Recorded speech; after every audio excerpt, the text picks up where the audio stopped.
Hi, I'm Nina Baxter and I'll be reading for you tonight. First, I'd like to thank DODO Modern Poets for inviting me back.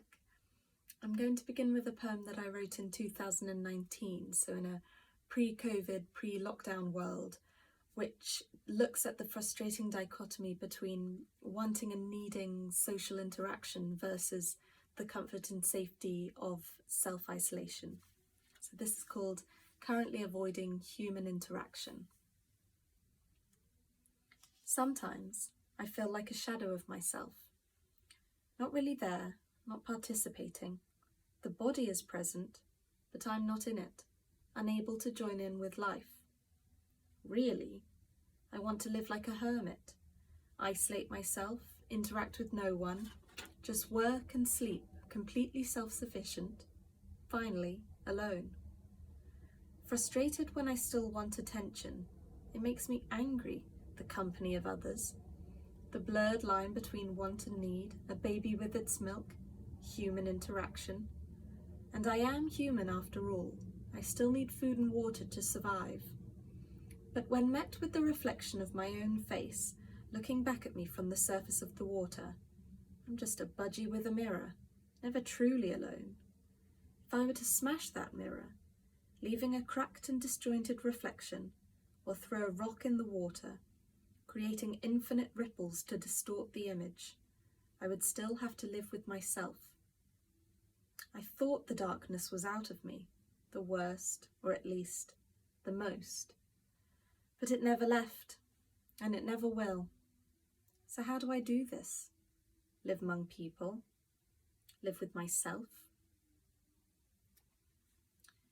And now I'll read a few poems that I've written at different stages of a relationship, so from getting to know one another to falling in love and in lust, and then navigating the pressure cooker of emotions associated with love in lockdown, loss and longing. This first one is a symbiotic relationship. I miss you more than I know I should. My thoughts keep finding their way to you, to your face and to your touch, but mostly to our conversations. Hours spent excavating each other's mind. You don't want to hear my stories. You want to be the stories, be part of my life, not waste a minute of shared time to sleep until our bodies give up and we have to give in. If we must, let me sleep beside you, curled in your embrace, until the moment we're revived and can continue talking, talking, talking. I challenge you, you stimulate me, both thinking harder than we can when we're alone, of points not yet considered, ideas soon to be realized. You are my equal and superior, passionate, articulate.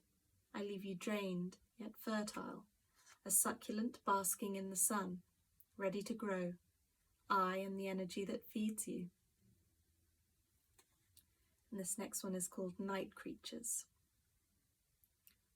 We become night creatures, wandering the streets for as long as we can stand to touch one another in a manner suitable for the occasional pair of unfamiliar eyes. Before, our friendship would mean 5 hours of cocktails and conversation until we made it home, ready to dance for 5 hours more, and the new day signalled our nighttime. But now, after the watershed, we'll rarely have 2 drinks in the bar before needing to head home, still ready to dance, but the moves have changed. All those years of friendship, bonds of intimacy and intellect, served only to make this change even more potent. I can see it now for what it was, one long, drawn-out game of seduction.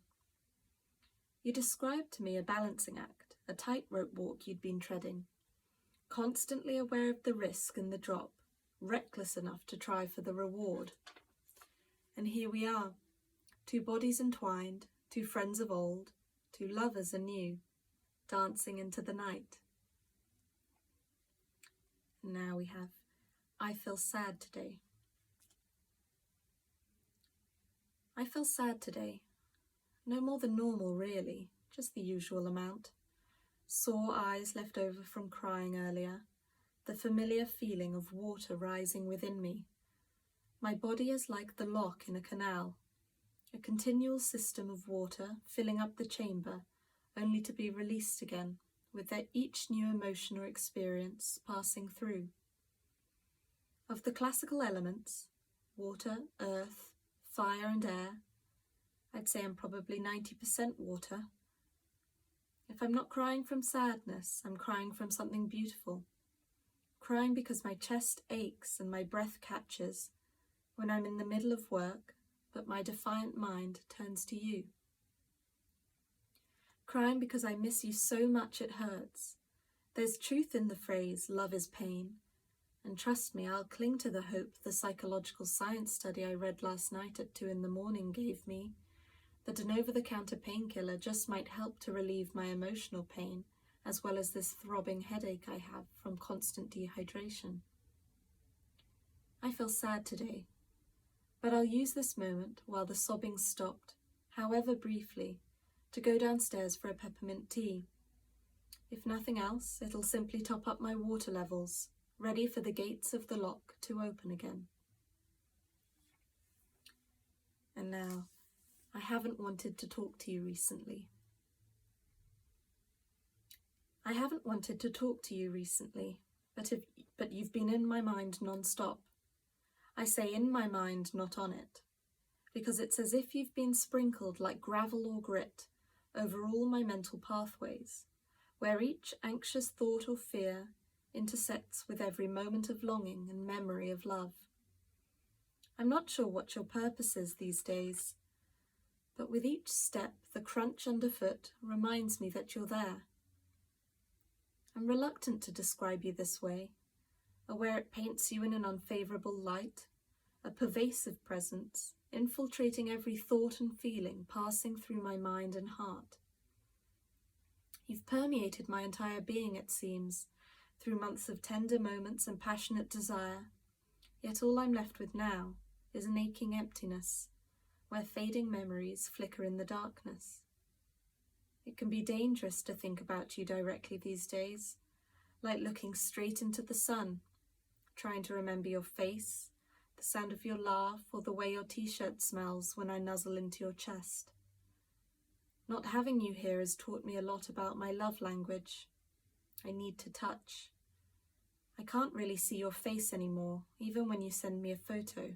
I can't feel you, so you don't exist for me anymore. It's why every time we reunite after a couple of months apart, it's as if I don't even recognize you, because I'm meeting you for the first time again. I guess it can be exciting, sure, but mostly it's just confusing, jarring and disconcerting when this stranger, this man I'm unfamiliar with, greets me with a kiss. I've explained all this to you before, of course, well, tried to at least, because I don't really understand it myself, how disconnected thoughts, feelings and memories can be. I can still remember feeling so in love with the man singing to himself in the kitchen as he cooked risotto, which we would eat together with a bottle of my favourite red wine, left hands holding onto each other over the table. After dinner I'd sit on your lap, running my fingers through your hair and breathe you in.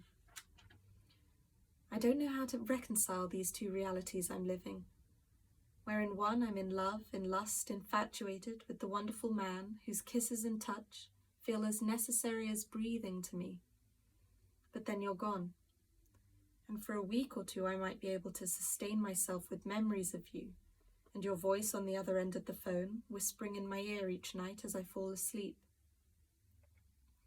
Now we're more than a month and 4,000 miles apart. The hope of a reconciliation is merely a far-off concept, but with each passing thought, every step I take, I feel the grit and gravel under my bare feet, the small, rough-cut stones dig into my soul, uncomfortable and painful at times, reminding me that I can still feel you. And now the last poem that I'm going to read is about a very different kind of love affair, and this is called Couples Therapy. I have a strange relationship with painting. I hate it and I absolutely love it. I need it but often can't do it. I resent it and immensely respect it. I enjoy doing it, yet sometimes can't stand to look at it. Often, I wish I had nothing to do with painting, that I didn't think about it every day, that I didn't waste so much of my time toiling over it, that I didn't crave the thrills I get from succeeding at it, and that it didn't captivate my curiosity in such an unparalleled way. I'm aware not everyone gets my loyalty to painting. Some people insist it'll never provide a living. Some people like to politely remind you it's always safer and easier to quit. Some people will never understand your devotion to something that can be so thankless. I've even heard some people laugh snidely at my efforts. So every now and then I see if I can live without painting. I've tried ignoring it completely. I've tried experimenting with different mediums. I've tried working at other jobs, and I've tried to crush the part of me that needs to do it.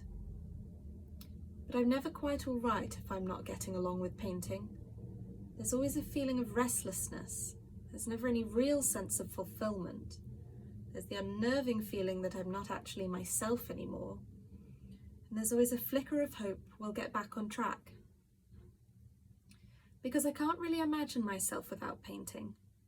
I guess I might be more contented. I guess I might even have a better work-life balance. I guess I'd probably make more money. But I guess I'd also have to be a completely different person. It sounds like a classic toxic relationship when I describe painting. Can't quite live with it. Can't seem to live without it. Can't stand any more of its rejections, but can't ever stop craving its validation. And I guess that's the thing with me and painting. We're both a little volatile. We're both dependent on each other. We're both ever changing and evolving. We're really just one and the same. So, I suppose I'll keep working on my relationship with painting. Let's see where it'll take us. Let's see how we'll grow together. Let's see what we can achieve. But I'll definitely need to wait and see how I feel about it tomorrow. Thank you very much.